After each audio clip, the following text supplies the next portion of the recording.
My name's Stefan Fairweather, and I am a friend of Jules and Rocky's, who I'm still. In fact, I was one of their first friends in New Zealand. I was working in Kununurra in Western Australia at a rural hospital up there, and I came back, and one of the doctors I was working with said, I've got this friend who's a nurse who's moving out to New Zealand with her husband at the time, still the same husband actually. Still husband number one, yeah. We get through them these days, and so they immigrated to New Zealand, and this was where Further Faster was an idea wrapped in a concept, enveloped in a dream, and so that was when I first met Jules and Rocky. Yeah, a couple of years ago now, I walked the Te Araroa Trail, a 3,000 kilometre hiking trail from Cape Reinga to Bluff, or the other way around if you want to do it that way. And I've written a book about it as well, which is for sale downstairs, and I'd love for you to buy if you'd like. And and so as part of the publishing process, Jules and Rocky invited me to do an official book launch here. So it's been out for a couple of months, but you are part of the official book launch. So thanks very much for coming along. And as Jules said, the donation you made for your tickets is going to the Te Araroa Trust, which is obviously not for-profit trust, which maintains and runs and promotes the Te Araroa. And how much did people raise in total? I think it's about $450 so far. Yeah. So that's really great. Congrats, thanks very much, guys. This is a sellout performance. In fact, there's actually 20 on the waiting list, and I told a couple of friends who were on the wait list, I got an email last night that said, there's actually someone was trying to sell their 3 tickets to come, and I said, that's great. And then Jules got to me and said, no, they're Nigerian scammers. And she said, if Nigerian scammers are trying to sell tickets to your event, you've made it. And so maybe so. So I thought what I'd do is I've just basically got a lot of pictures, really. And I was speaking to Jules, and I thought, what are people going to want to hear about? I know there's some people who have walked the Te Araroa here. There are some people who want to walk the Te Araroa, and there are some people who are in the process of walking parts of a Te Araroa trail. So I thought I'd just talk about my motivations for doing it, and I'm not really into giving history lessons and all the foundation and how it came to be as it is today. But I thought, as I talk about my motivations, some of my preparation, because if you have a wee bit of an OCD trait, like just a little one, the joy is in the preparation, right? And getting all your food and your gear and looking at the maps and how you go about doing that. So I actually really enjoyed that part of it. And then of course the walking part was a huge highlight, and I've got my book here as well, and I thought I'd just maybe read a couple of excerpts from there which are relevant, or maybe they'll fall flat and be completely irrelevant to the talk, but we'll give it our best shot. So we're going to talk for probably about another 40 minutes or so. I'm very happy to answer questions during the talk, or if it's not a burning one, just get to the end and we've got 40 minutes of talking, and I'm happy to answer any questions. I'm going to talk a bit about the gear as well, and that I used, and obviously I'm the right space to ask any gear questions. We've got Jules, we've got Dan. Is Dan here? Is he? Yeah, okay. He's downstairs finishing off the wine and the beer that you guys didn't drink. So what it might not be the exact same stuff that I used on the trail here, but it's pretty much an equivalent. And I've put a little bit of stuff up here that I used, and I'm happy to talk to it or equivalent. So if you have any real specky type questions, maybe Jules or Dan are the people to ask. But you do go through a lot of gear on the trail. So it's a great thing. You get to buy more gear because you just wear things out when you walk 3,000 kilometres. Maybe we'll crack on and just go through a few of the pictures here. So maybe, should we dim the lights? Well, you need the light on, don't you? You're a filmmaker, yeah. Okay, that's fine. We can leave the lights on. Yeah. So if we...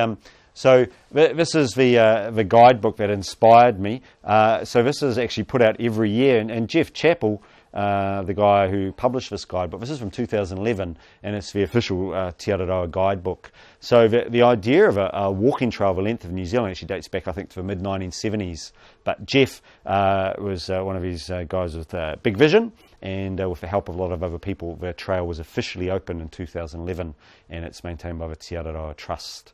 And each year that goes by, the amount that you walk on roads shrinks and shrinks and shrinks. So I think now it's a pretty poor quality photo, sorry. I think nowadays you walk about 10% on the roads, but it pretty much snakes its way from Cape Reinga to Bluff, and with some pretty good water sections in there as well, paddling and kayaking and what have you. So, and it's just gone from strength to strength, 7 years on. My motivation for it came, I was just asked that before, and I'm not quite sure if I can put a finger on the date as to when I wanted to do it. But certainly I got the book in 2011, and I walked it in 2017. And so it's always been a dream of mine to do it. And there are a lot of motivations to do stuff like this, and not just walking, whatever the challenge is. You had the American chap before saying about his motivations to do it, and people often say to me, and it's almost in the same breath, why did you do it? Was it for a charity? And I used to say, no, it wasn't for a charity. I just wanted to challenge myself. I just wanted to walk 3,000 kilometres, whether it's walking 3,000 kilometres or paddling or cycling or just doing a day walk. We've all got the things which inspire us or drive us, and I wanted to know if I could do it. I remember one time when I was training running, I just wanted to know if I could run 42 kilometres, so I signed up for a marathon and went and did that. So that was really my motivation for doing it. I wanted to see a lot more of New Zealand. I love spending time in the outdoors. I support Federated Mountains Club. Support a number of, have in the past, and been a number of tramping clubs, and this is sort of the ultimate way to see outdoors New Zealand. People say, how did you get the time off work? That's the second question I get. So I was a junior doctor at the time. I still am a junior doctor. Everyone thinks I'm a senior doctor because I've got a grey beard, but it's just appearances. And so I just finished so I went back to university quite late, and I did my 2 years in the hospital, and then I went to, before I finished my 2 years, I went to the human resources people and said, can I have 6 months of unpaid leave? And they said, sure. So it was actually quite easy. But I appreciate it's not everyone can do that, and the advantage, I guess, of being a Kiwi and living here is that you can do it piecemeal. You can do bits and pieces of it. A lot of the through hikers, so the year I did it, they estimate around 700 through walkers from Cape Reinga to Bluff. Large majority of them international people, just because people fly in, they're not going to fly back if they're coming from Norway or Holland or wherever, so they look to do the whole thing. The website, the Te Araroa website, again, the quality's pretty low, sorry, but just look up Te Araroa Trail, and there's an amazing website, and every year they upload trail maps and trail notes. So I don't know if that's my next one, yeah, so they do. So you can actually download as PDFs or GPX files on your phone, even if you're into that. I printed off the paper maps, some of them, and my lovely wife printed off the rest of the paper maps and sent them to me at various times. And I had one of those clear map holders, which I've got up there, and it was just great for me because I couldn't rely on the fact that my phone was going to last me more than about 3 days, and it was a very good story. My phone didn't even last me 19 days, and I drowned it.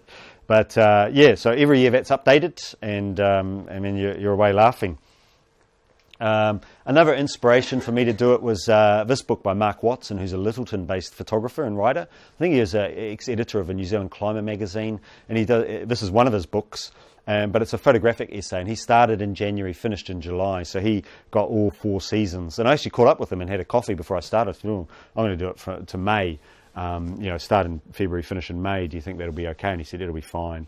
There's no real hairy parts on it that time of year. Most people who are through walking start October, November and finish in March and April. Tends to be the way people do it, so they're chasing the summer all the way down. But I wanted to see a bit of the cold stuff and a bit of the snow, which is what I got. He saw a bit more of it because he finished in July. Interestingly, him and his partner are now somewhere in Peru, and I've spent the last 2.5 years cycling from Prudhoe Bay in Alaska, and they're going down to Tierra del Fuego. So they're doing a hell of a cycling trip. And I think if you go to their blog, Hilux Photography, you can follow. He's an amazing photographer and writer, but yeah, that's for the cyclists. So these this was just a picture of a map. So they give you all these little A4, or you can print them off A3. And that's the red line if you want to be true to it with kilometre markings. I think it's a 1 in 50,000 if you print it out to A3, but no one I saw was carrying A3 maps, so I just carried them as A4. Huts, if you like staying in Department of Conservation huts, this is the hike for you. So you can stay in a lot. These are just the photos of a few of them that I stayed in. It's another question I get is, where did you stay? So about a third of the time I was camping in I had a little MacPack solar light one-person tent. A third of the time I was in Department of Conservation huts, and a third of the time was everywhere else. So friends, family. I got to Wellington after 56 days, and hadn't seen my wife for all of that time. So I flew her up and actually got a really nice hotel, Ridges Hotel, I think. So that was a step up from a Department of Conservation hut. But yeah, it's great. I had the old DOC annual pass, and it was fantastic. And there's even private huts that are popping up on farmers' properties, and I've got a few pictures of them somewhere as well. $10, $15 a night, so you can't go wrong, really. Another question I get is, what did you eat? So many burgers, so many pies, and so much Coke and ice cream. So I started in Cape Reinga at 91 kilos of weight. By the time I got to Bluff, I'd gone down to 78 kilos. And that was, I don't know how many tens of thousands of calories I must have eaten in pie. I just could not eat enough. So it actually prepared a lot of food. I've got a dehydrator like this at home, so part of the thrill for me was dehydrating the veggies and the mincemeat and the spag bowl and bagging it all up and taking it. Did a lot of the freeze-dried foods as well, which you'll see down below. They were great to mix it up. But because I did a little bit quicker, I did 102 days from start to finish, whereas most people take about 4 or 5 months if I do my whole thing. So what I found in the North Island, I had all this food, but I was getting to towns quicker than I needed the food. So I ended up having a lot of extra stuff. Conversely, when I got to the South Island, there's nothing. You need to plan your food drops there. So Havelock, New Worlds, at the top of Marlborough Sounds there. And then you get through to St Arnaud, which is not much there really, a bit of a corner store, and I'd send a food box there. If you're true to the trail, the next supermarket you hit is the Foursquare in Tekapo. So it's a long way between St Arnaud and Tekapo. But most people will come off at Boyle Education Centre and hitch to Hanmer Springs. They'll come at Arthur's Pass and hitch to Christchurch. So they do resupply, but you've got to be quite forward-thinking in where you're going to drop your food. Anyway, I love the dehydrating food and preparing all my vegetable curries and what have you. More maps. Oh, so this is Northland. We're going into Northland. So this is the start of it now. So this is me and my bulky 91 kilos starting on the 1st of February. And this was the only photo that I could save from my phone because I'd uploaded it to Instagram. But it's that sort of classic, Cape Reinga, all the signs pointing to everywhere. And it was quite remarkable after all the planning to actually stand there and just look south, down the spine of the land, 3,000 kilometres to go. And it was a drought up there. It was so stinking hot. It was incredible. But I'd been warned there wasn't much water on 90 Mile Beach. Normally there's some streams because you walk about 20 k's around the top of Cape Maria Van Diemen and down onto 90 Mile Beach. I mean, it's 88 kilometres. Perfect name for a beach, 90 Mile Beach, when it's 88 kilometres. Who would have thought? But there's only one water spot on the way, so you have to be prepared to carry a lot of water. So that's looking from Cape Reinga down onto Te Araroa Beach, I believe, and it's like metres from the start. So it was great swimming down there. And then, just this beautiful walking around the sand dunes. And I think this area has actually been mooted as a potential great walk. The doc is looking for one of its new great walks. So this was one of them. I don't know where it's at in the decision process, but up here, well worth it. And it's, I think, just past Spirits Bay and looking down to the start of 90 Mile Beach proper.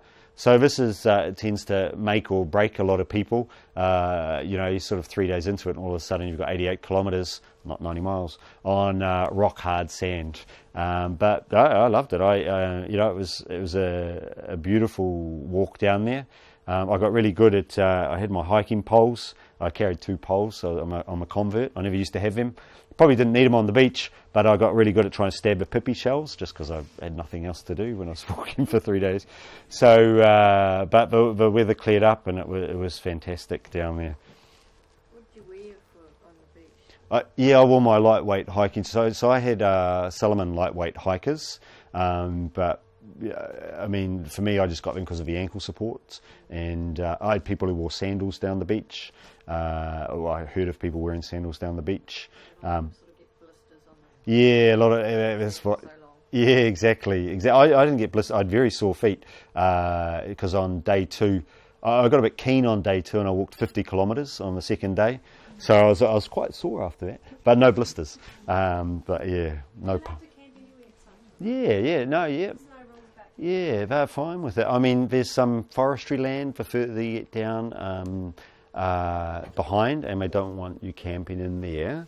But there's an official campground that's about 30 kilometres down the beach, and then there's another one 30 kilometres after that as well. So most people sort of go for there because the limiting factor is water.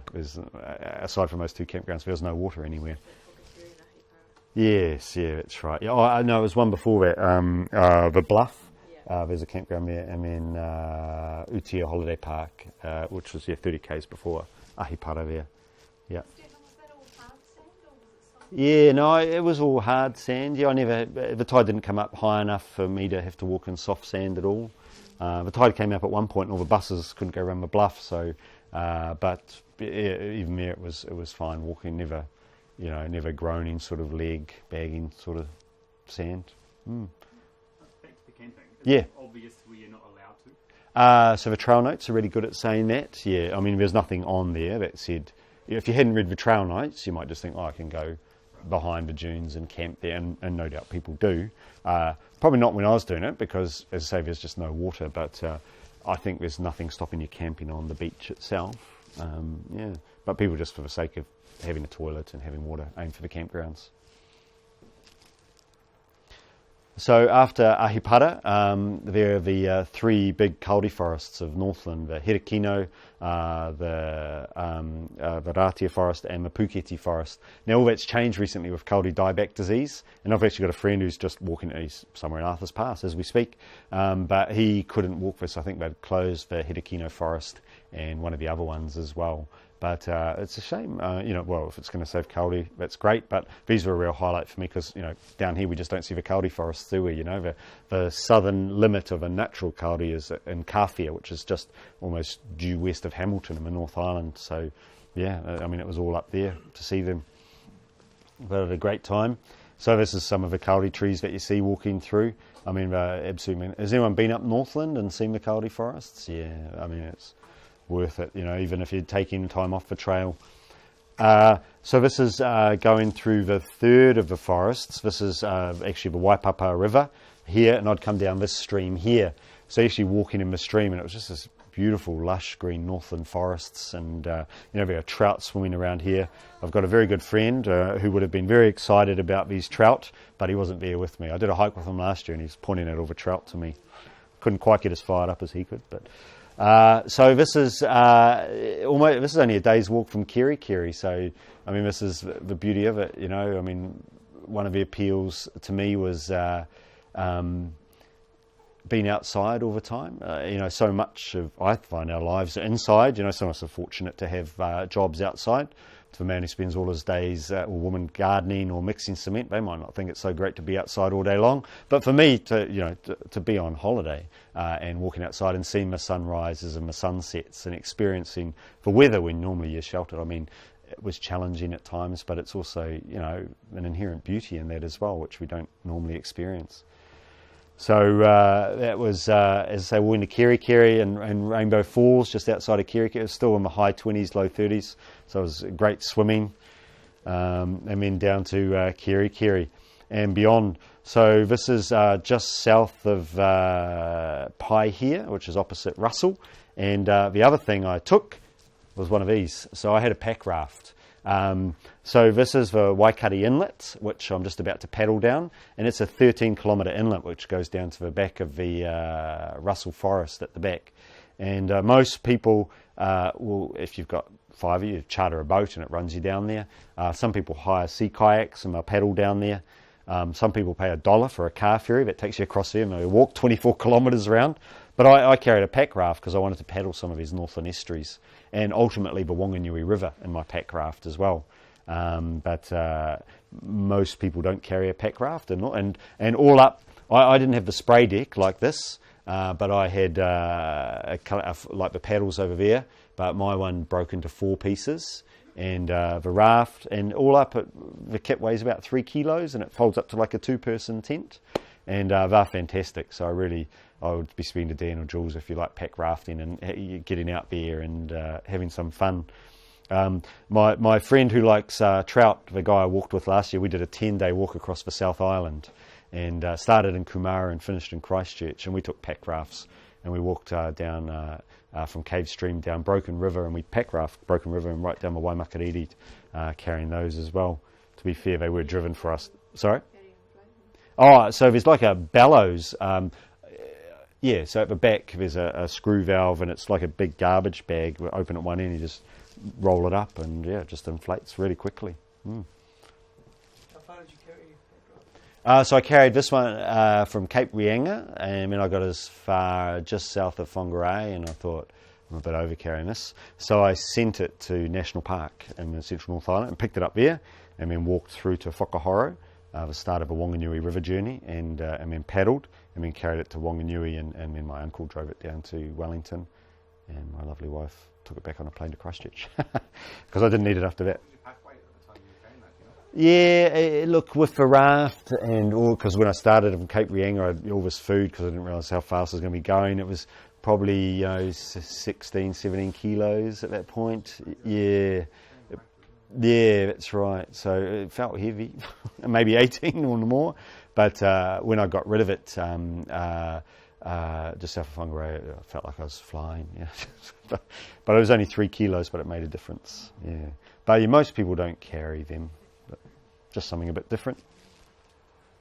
So that's you're getting down into the Waikari Inlet there, and then through the Russell Forest. Again, it was always I still having drought conditions. This is the longest, as we like to do in New Zealand. We pick something, some superlative, and then put like about 5 predicates before it. So the longest wooden footbridge in the Southern Hemisphere, or some such thing, in Whananaki. So it was pretty cool. I mean, it was built for school kids as well, to get to school with that, and but it was great just wandering around a part of New Zealand that I'd never seen. And then you get into these sort of farming, sort of bush-clad hills around Northland, and it was just fantastic walking. And being midsummer as well, just stop at the beach and have a bit of a swim. This is, I think, Woolies Cove.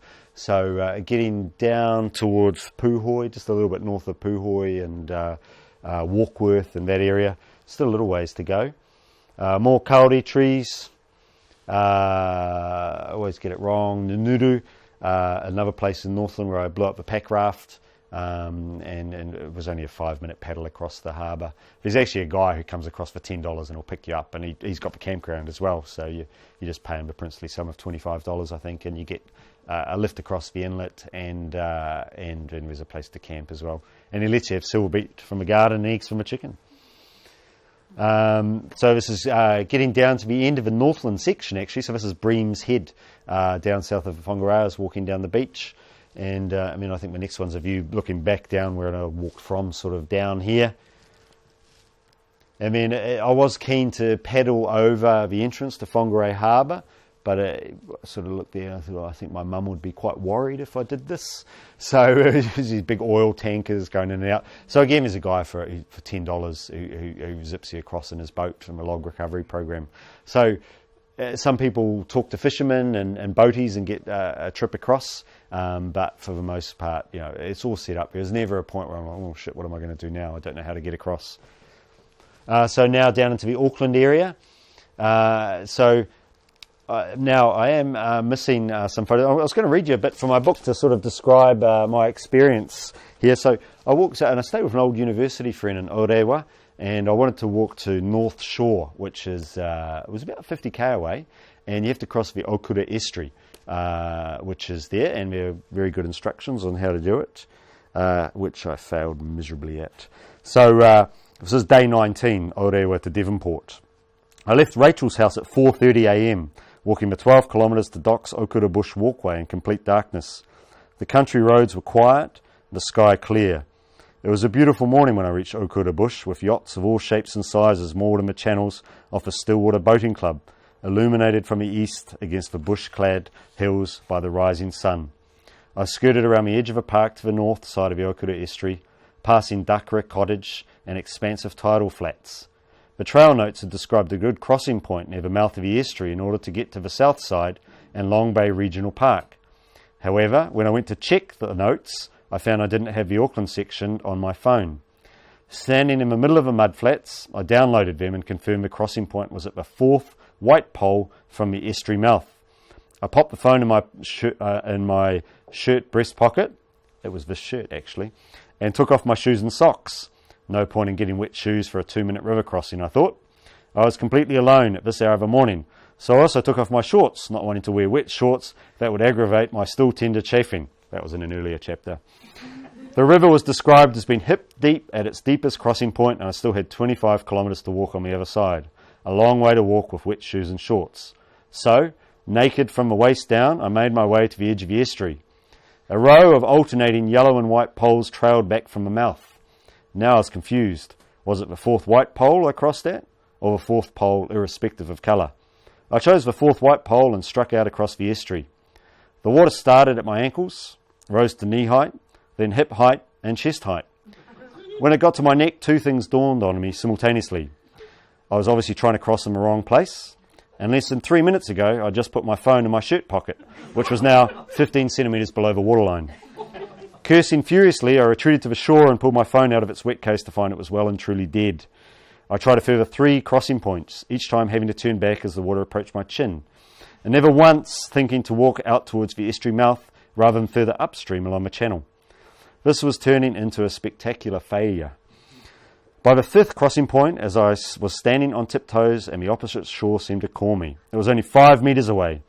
With my pack on my shoulder and desperately trying to keep it above the waterline, I lunged for the shoreline, swimming in a haphazard fashion across the still waters. As I emerged dripping on the other side, I saw I was a couple of 100 metres from the start of a long bay track. Trying to walk down to it, half naked and barefoot, was not easy. I was slipping on the greasy mud that covered a hard pan of soil just beneath the surface. But when I put my shoes on and stepped off the pan, I sank into shin-deep mud. My foot emerged minus my shoe, which was stuck deep in the gluggy mix, and I needed 2 hands to pull it free. I trudged down to the water to wash off the thick grey mud that coated my shoes and everything below my knees before I struggled up to the grassy shoreline. I stripped off my wet shirt and emptied the contents of my bag. Water had leaked in the top of my pack liner during my last desperate swim. I stood on the north side of the Okura estuary, butt naked, wet and still with residual mud on my legs. My shorts, my shoes and my shirt were all soaked, and my phone was ruined. It was difficult to imagine how this crossing could have been more disastrous. So, that's when the French hiker walked past me. So that's buy the book and you find out what happened next. So, anyway, I lost all my phone pictures that were on my phone. So this is just some shots from Auckland. The trail itself actually takes you through downtown Auckland, Queen Street, and then up over Mount Eden. But I wasn't being such a stickler for the rules, and I wasn't so much of a red line sort of guy. So I'd actually, an Australian friend, a very good Australian friend, had flown over, and we were going to walk together. And as so, the only part he could walk was here. So we actually spent 4 days walking through Auckland, which sounds a bit odd, but it's pretty cool actually to walk through Auckland if you haven't done it before. This is heading out around, this is the Manukau Harbour, and this is Manukau Heads. So this is heading around to the airport. And there are even some people, allegedly, who fly in to do the Te Araroa, and they literally get their bag and walk out, and the trail goes right past the arrivals hall. So you're walking a few hundred metres out and you're on the trail. So Dom and I, we walked. He didn't do that. He was spending time with his girlfriend. That's Dom. We found all the highlights. This is down around, not Culverden, just south of Auckland there, around the Hanua Ranges. And and this is the Hanua Falls there, which is real spectacular. The shame is the year I did just after, or maybe the following year, there's some big floods that wiped off a lot of the trail, so the Hanua section is actually closed. It's again walking out of the Hanua Ranges into the northern Waikato area, and then along some of the moats, and then down into the Waikato area. So I spent 2 weeks walking from Auckland down to Hamilton. It's 120 kilometres if you drive it on State Highway 1. It's about 200 kilometres with a sort of circuitous route. And that was actually quite a highlight for me, because in Hamilton, I used to go to Auckland relatively frequently, and you do it in an hour and a half, and you just never gave it any thought. But now it's 2 weeks walking it, and where am I going to stay, and what am I going to eat, and it just gave a whole new approach to travelling between, two of New Zealand's largest cities. What do we got here? Don't know. So this is from the top of the Hakaramata Ranges. Oh no, I tell a lie actually. This is it's the Hakaramata Ranges. So that's Auckland back in that direction, and these are the twin spires of Huntley's smokestacks and the Waikato River. So you spend a lot of time on the Waikato River, coming down from Auckland, and then you veer off, head down into Hamilton, and then you sort of leave the Waikato. The mighty Fairfield Bridge in Hamilton. This is really weird. I'd never encountered this before. So there's this paddock full of deer, and one just came running up to me. You know, I'm sure everyone's been through a paddock, and there's the old pet sheep, and it comes up. But I'd never been with a pet deer before. But I thought worthy of a photo and worthy of making it into the talk. Though I didn't make it into the book. So that's a view of Mount Pirongia, sort of a western sentinel of the Waikato area, and the highest part of this part of the Te Araroa anyway. It's just under 1,000 metres. And it's also, if I've got it coming up, this is the first Department of Conservation hut you hit on the Te Araroa. So people start from Cape Reinga, right, where are we going to stay in the huts? But this is actually 800 kilometres away before you get to the first hut. So yeah. So you've obviously you've got a plan for your accommodation before you get there. Having the dock hut pass, which I didn't purchase till I got to Auckland, which was 600 kilometres into the trail. So yeah, it's something worth thinking about. And obviously, if you're coming the other direction, it's your last hut on the trail. And then just some views of the sort of central Waikato area. I mean, it was really spectacular. Again, I've jumped a bit here, and this is another one of my favourite parts. This is the Pureora forest down in the central Waikato area, getting into the King Country, really. What I was really hoping to see here was a kokako, which is an endangered New Zealand bird, as you probably know, on the $50 note. But didn't see one. And this trail, actually, I was just reading the trail notes, and Chris, my mate, was telling me it doesn't actually follow this trail anymore. So you follow the Timber Trail now, which is one of the new cycle trails that goes through the Pureora Forest Park. And the first 12 kilometres for Pureora was on the Timber Trail, but now they've changed it so the whole thing follows it. So, I mean, I guess, you know, if you're not a stickler for the red line, you could walk whatever you want. But yeah, it was lovely just going through this forest here. Pureora is also famous because that's the 1,000-kilometre mark on the Te Araroa Trail, so 1/3 of the way through. You know, you're still only central North Island, you know, but you're 1/3 of the way through. And the next part is going through the Wanganui area, and this is where you hit two of the great walks that are on the trail. There's only two. There's part of the Tongariro Alpine Crossing, and then you get down onto the Wanganui River journey as well, which is another great walk. But those are the only two great walks. And the downside, I guess, again, where you require a bit of planning is you've got to book those huts if you're going to stay on the Tongariro crossing, and everyone has to stay on the Wanganui journey. So I actually didn't do the Tongariro Alpine Crossing. I've done it about half a dozen times before, coming from the North Island, and it was really crap weather when I was going to do it. So I went through the 42 Traverse, which everyone starts on the Te Araroa, and it's actually a popular mountain biking trail as well. And I found this old hunter's hut here, and just pitched up there quite early on in the day actually, and it was lovely. Again, it wasn't an official hut on the trail, but you know, each to their own. Some it's very important to follow the trail every metre, and they'll go back day after day to make sure they're starting where they finished. But for me, I didn't care. I just wanted to enjoy the walk. So, and this is approaching Tongariro National Park. And yeah, it was, I mean, not really able to be appreciated in my photo, but it was a pretty low cloud that was racing across, you know, these 1,700 metre peaks, and I had no desire to be up there. So yeah, the 42 Traverse, more views of it. Mount Ruapehu. So my mate Chris, some people deviate off the Te Araroa at this part and do the round the mountain trek, Mount Ruapehu, which is a lovely 4-day walk as well. This is pretty much where the weather crapped itself on me, and I think so I'd picked up my pack raft in National Park at this point because I was going over to Whakahoro and I was going to start the Wanganui River journey. So there's a 3-day journey which starts from Whakahoro down to Pipariki, or some people actually hitched back to Taumaranui and did the 5-day journey and paddled down to Pipariki. Some people were really keen and they paddled all the way down to Wanganui, which is another 100 kilometres past. Probably about 90 kilometres of paddling, but it gets very flat past Pipariki. You've obviously got the issue of you've got a canoe in Wanganui, which make it pretty tough to carry. And also it's tidal for the last 20 kilometres, so you have to be a keen paddler to do that. I was there putting down my thumbs down. I found all these abandoned houses through here, which is pretty neat to go. Bob Marley was there. And before I get to show you when I was putting my thumbs down and sheltering in some barn, there were all these flash floods and slips happening just down from me. But I found Hazel Blue Farm, which is another little business that has sprung up on the trail.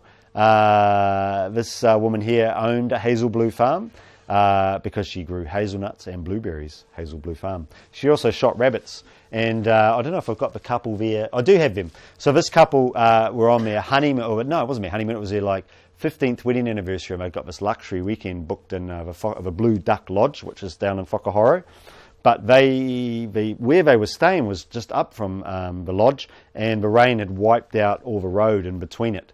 So they couldn't get down for all their flash dinner and accommodation. So they were picked up by this lovely couple that I stayed with. And as part of their 15th anniversary, they took them out rabbit shooting. And they invited me to join them, so I went out and I missed. She was the only one who hit a rabbit. And there you go, true love. I took this photo more, I don't know if you can appreciate it, but at this point I was the middle of March now, and it was starting to notice the leaves turning colour and a bit of a chill in the air, so I thought, it's no longer a drought in Northland, it's, we're really getting into autumn now. And shortly past that, you can see when I was putting my thumbs down, this is what was happening to the creeks. There were always flash floods and slips, and people were stuck in the Blue Duck Lodge. There's a cycle trail that goes through there as well. People couldn't do it on the cycle trail, but you could paddle on the river. So Whakahoro, population 8. I think that sign's been there for a while. So this was a couple of Dutch tourists who took a photo for me and sent it on. So that's me just putting in at the river and heading down. The river was still up a bit, and it was made for good paddling. One of the big attractions is the Bridge to Nowhere, which was built in, help me out Dave, the River Valley? 29, yeah. What's the name of that river valley again? Put him on the spot. Yeah, it eludes me, yeah. So there's this cycle trail that goes through a couple of river catchments. It goes from Whakahoro down to the Bridge to Nowhere. The bridge was built around 1929. It was promised to all these settlers who came back from World War I, or I should say the vets, were given land and promised that part of the world would be linked up to the outside world. And it never was, and people just walked off the land destitute and just let the bush take that land back. So it's a bit of a sombre area to go through, actually. You just see the bush reclaiming old homes and grave sites from a lot of these World War I vets. So I put the raft of the river, and it's just like a 15-minute or half an hour walk up to see the bridge. There's another view of a bridge. Tiki Kainga Marae is the second night if you do the 3-day journey. And it used to be the old dock hut, I think, and there's a site but the local tangata whenua took issue with the occupation of the land, and the dock hut was returned. I think it was in the 80s, and there's another dock hut now, and it's the whole area's run with the Māori and Department of Conservation. But it was a lovely place to stay. The warden at the time did a pōwhiri and welcomed us on to the marae there. So it was a good experience if you haven't had that one before. And then it was on to the Wanganui River Road. Again, people who aren't fanatics about walking, 64 kilometres on the road to get to Wanganui. You can either paddle it, which wasn't much fun as well, and I thought I'm not paddling a raft 80 kilometres on a tidal river. But a lot of people hire bicycles as well and cycle them for a day down to Wanganui, and the person who rents the bikes will take your packs down there. And that happened a couple of other times as well. People would pick up bikes from Tekapo and cycle through to Lake Oho rather than sort of walking on the canal roads. This was one of the highlights for me because I got to stay in Jerusalem. Jerusalem being the home where James K. Baxter set up a commune back in the 60s, and he's arguably New Zealand's most famous poet, and passed away. There's a lot of famous poets, and one of the things I've done in my book is I've put in a lot of poems actually. I love poems that describe the New Zealand landscape. And I just wanted to share one of James K. Baxter's here. It's one of his shortest, but maybe one of his most famous ones. So it says, alone we are born and die alone, yet see the red gold cirrus over snow mountain shine. Upon the upland road, ride easy, stranger. Surrender to the sky your heart of anger. So the convent, which is there, it's a historic convent, and you can stay there for $20 a night. And I've got the complete works of James K. Baxter. I did have to do a bit of mild trespassing to get to his gravesite, but so that's all right. I obviously couldn't ask him for permission to use his poems, but I've used a lot of Sam Hunt's poems in there as well, and you might know Sam Hunt and his poems and the cadence of his voice. And I've got a great story about Sam Hunt because I was scrambling to get permission from the poets, and I'd got hold of his email address, and I'd asked the guy who gave me his email address, can I just give him a call? And he said, oh, Sam's a pretty private person, he doesn't like his number being given out. So try emailing him. No response to the email. So, and then I thought, and I went back to this guy, I said, I really got to give him a call, I've got a publishing deadline. And he said, I'll give you a number, but don't tell him that I gave you the number because he'll get really cranky. And I said, oh, no, don't worry, I won't tell him. So I called and he said, yes. Oh, Sam, you don't know me, it's Stefan. I'm calling. Yeah, how did you get this number?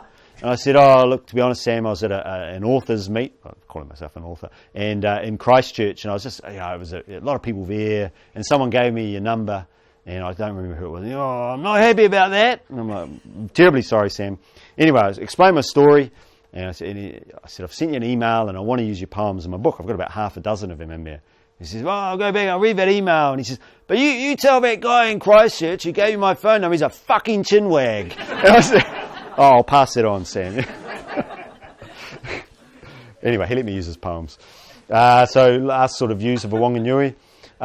This is Downs Hut, I think, which is on the other side of a river from where it's on a true right. So it's a dock hut, and if I was going to paddle, or people who are paddling the whole way tend to spend a night here as well. So it's about 30 k's down from Pipariki. But yeah, more Wanganui. I'm going to race through a few of these bulls down in South Island or the Manawatu area. Pretty, they've got a theme. It's bulls, and they make a lot of jokes around, the antique is the collectible store, and the real estate is sellable, and yep.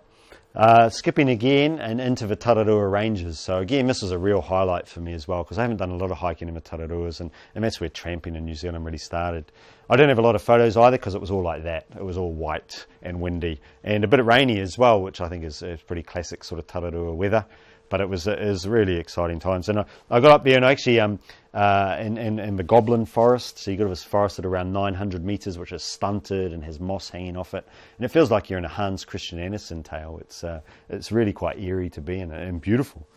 I met one of my author heroes, a guy called Sean Barnett, who someone you might know, or you've seen his books. He does these beautiful photographic books of New Zealand and hiking and huts. So these are on my final day before I got out to the Wellington coastline. I got some views back to the Tararoa Ranges. And then Kapiti Islands.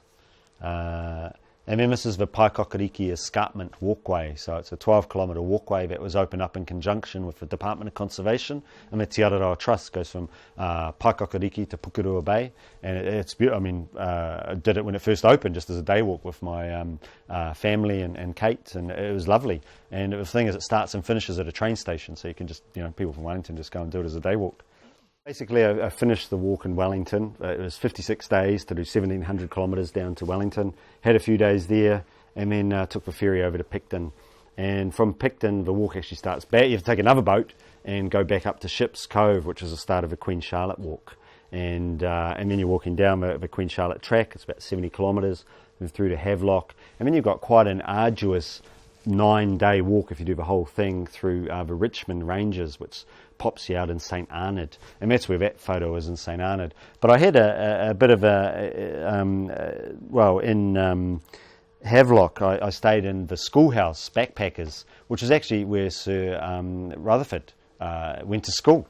And Rutherford is on our $100 bill, and Ernest Rutherford, he split the atom, and I wrote a bit about it there. So I just want to read another section. So I was thinking there, and I do wax lyrical a bit about splitting atoms and radioactive half-lives, but I did write a little bit here.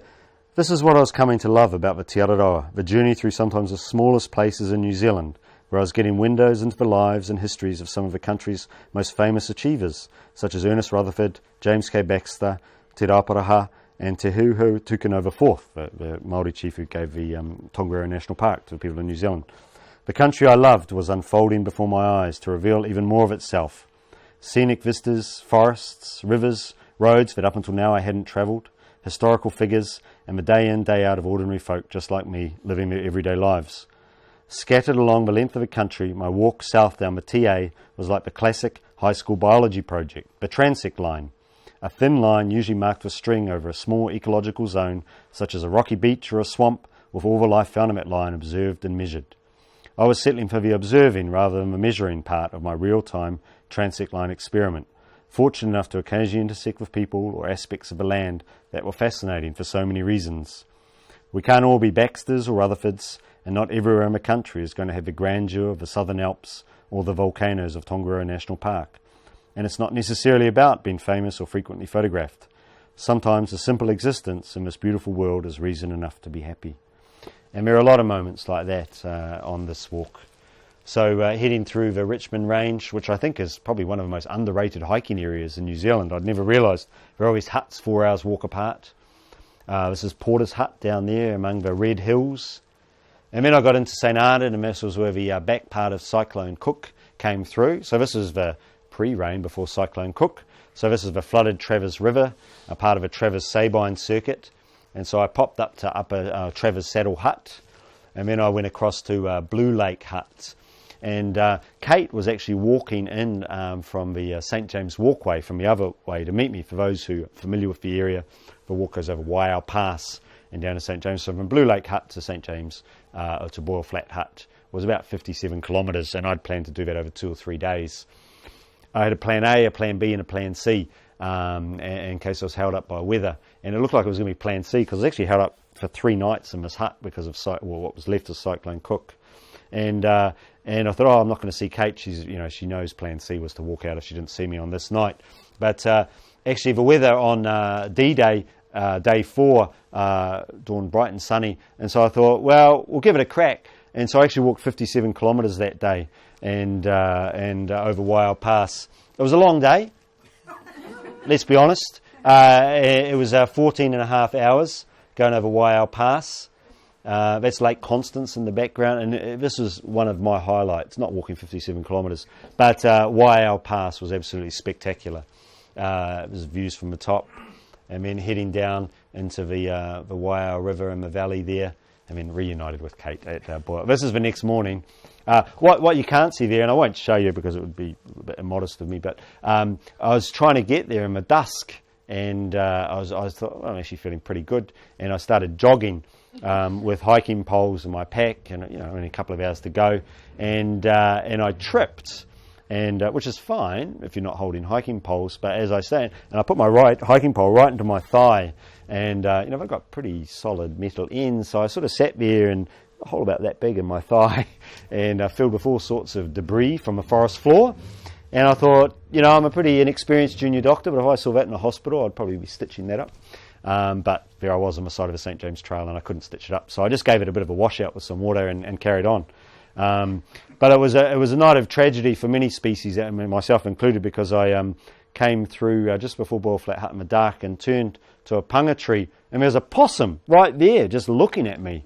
And so I did what anyone else would do, and I struck it with my hiking pole and killed it after a couple of blows. And it did bend the hiking pole, unfortunately. But, yeah. But anyway, we got there, sunlight, everyone was happy, except the possum. So that's walking out on the St. James. And then you go through Lake Sumner Forest Park, over the Harper Pass. And this is number 4 hut, I believe. And then it's just before Harper, and that's looking down the Taramakau Valley. So really sort of a prehistoric look about things. It was quite remarkable. And then from there you walk down the highway a little bit, and then up the Deception Valley and over Goat Pass down into the Minga Valley. And it's looking down into the Minga. And from there you walk up over Lagoon Saddle. And so I'd spent a night in Arthur's Pass. I'd come out onto the road, it'd been a big day, And I was trying to, I really don't want to walk 5Ks down to, here I am walking 3,000 K, I don't want to walk 5K down to the hostel where I was going to stay the night. And I was trying to hitch and no one would bloody stop for me. But there were some traffic lights there for some roadworks at the time we were straightening it all out. And this old couple had stopped and I bashed on the window. They looked a bit startled, but they gave me the lift, which was very kind of him. And then the next day, again, no one would stop for me. So I accosted a family that had stopped to use the toilet. So can I have a lift down the road? Back to where I started. So this one was just starting up the Lagoon Saddle and then down into the Harper River. So there's a view up Waimakariri River from Lagoon Saddle. And then getting down into the Harper River, and these are the Craigieburn Mountains here, obviously the back of all the ski fields. And then down to some of the lakes. So I had a night right on Lake Coleridge, and then down onto some of the lakes.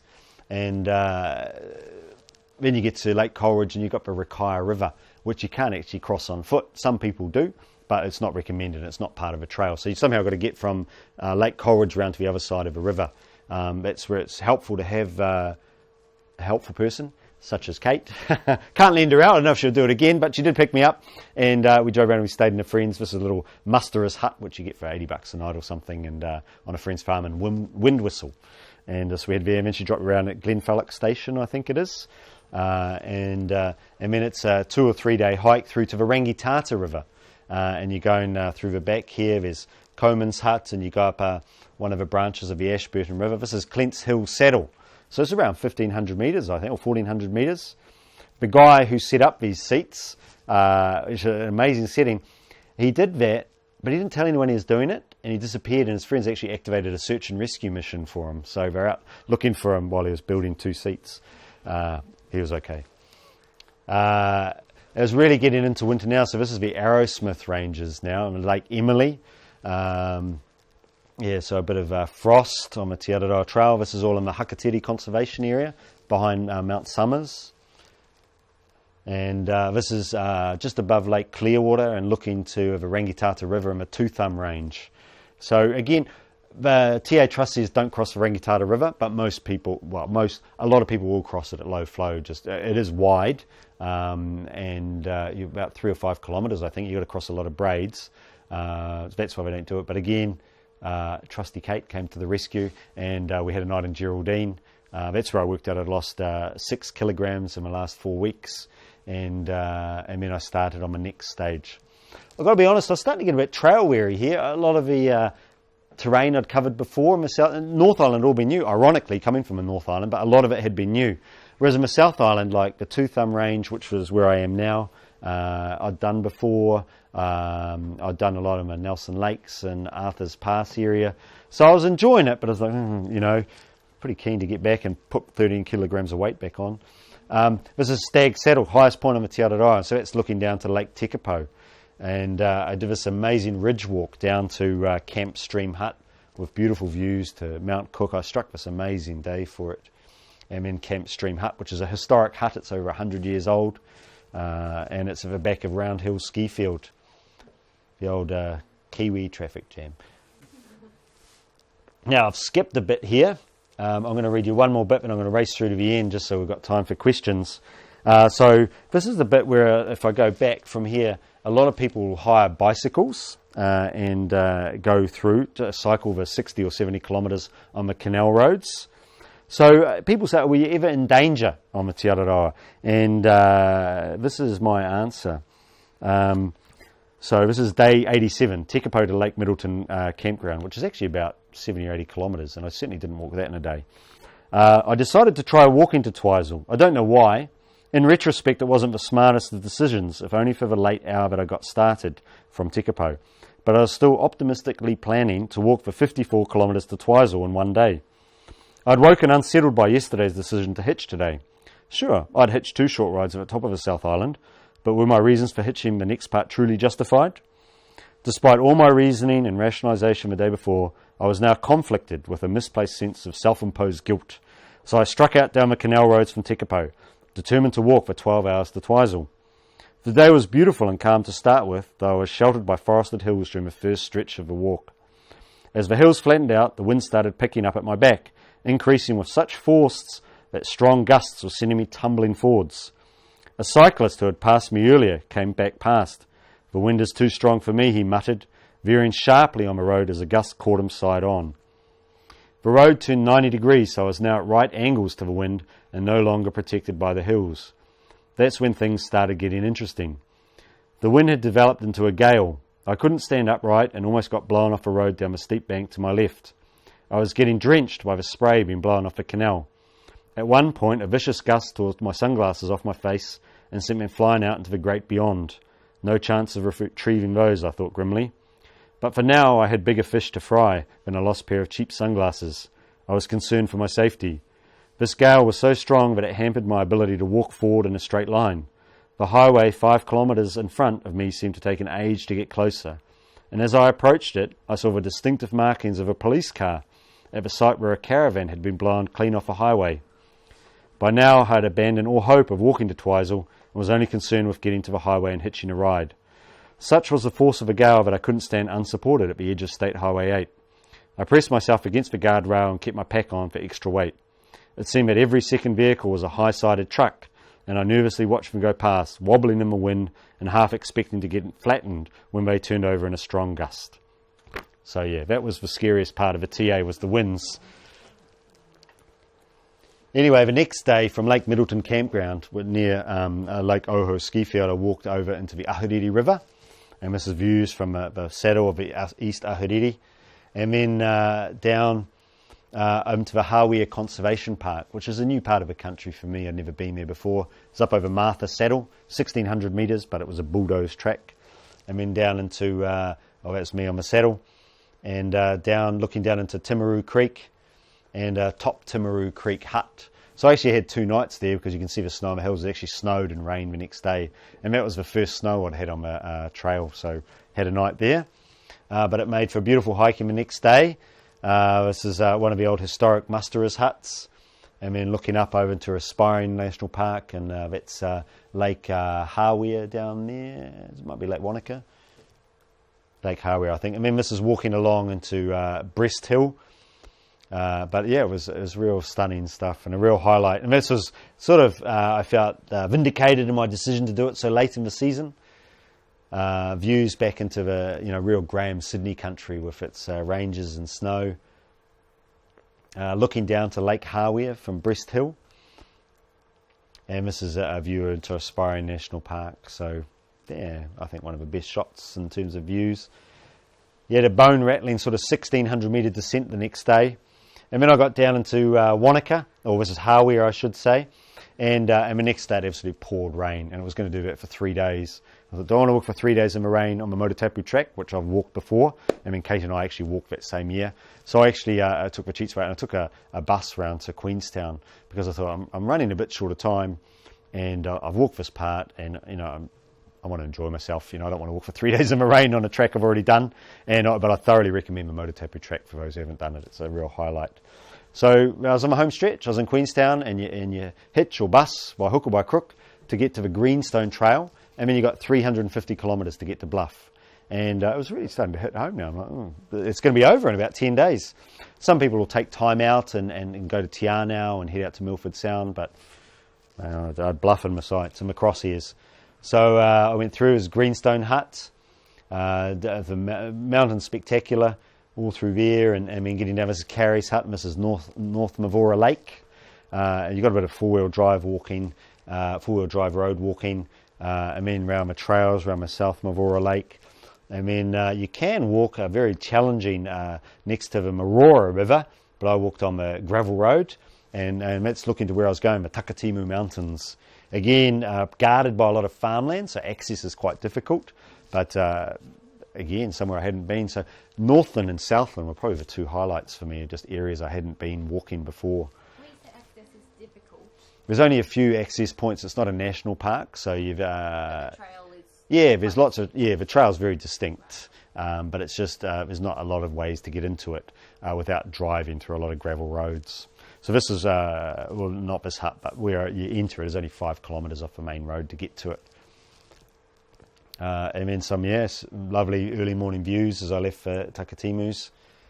And then you do a big walk over Birchwood Station, which have very kindly opened up their farm And I've even gone so far, I don't know if I've got it, I do have it, Birchwood Hut. So they've opened up a little farm hut for $15 a night. For an extra $20, they cook you a hot meal, but I didn't need it. I had enough food. And then you go through the Longwood Forest as well, which is, it's as high as you get, 900 metres, and it's all downhill to Bluff there. And even from the Takatimus, I could see Bluff, and I was like, wow, all that planning, and it's coming to an end. So down through Longwood. And this is Martin's Bay Hut, or Martin's Hut, I should say. Martin's Bay is on the Hollyford there. And that's it. That's the last hut on the Te Araroa, the last Department of Conservation hut, or the first if you're going southbound. So I think I counted up, you pass potentially 80 Department of Conservation huts, around 80 or 90 that you can stay in. And this is number 89 or 90, whatever it is. And then from down on the coast there, Colic Bay, you're walking down from Riverton, Invercargill, and Bluff. And so I had a night in Invercargill. I actually got up pretty early. I got up at 2 o'clock in the morning to walk to Bluff, just so I could hitch back to Christchurch that day. And I got there, and Bluff was a vortex. It was grey cloud and rain came in, and it was rain. As soon as I left Bluff, it was sunny again. And so but there it was. Everything's eventual. It finished so quickly, and I got back to Christchurch that night.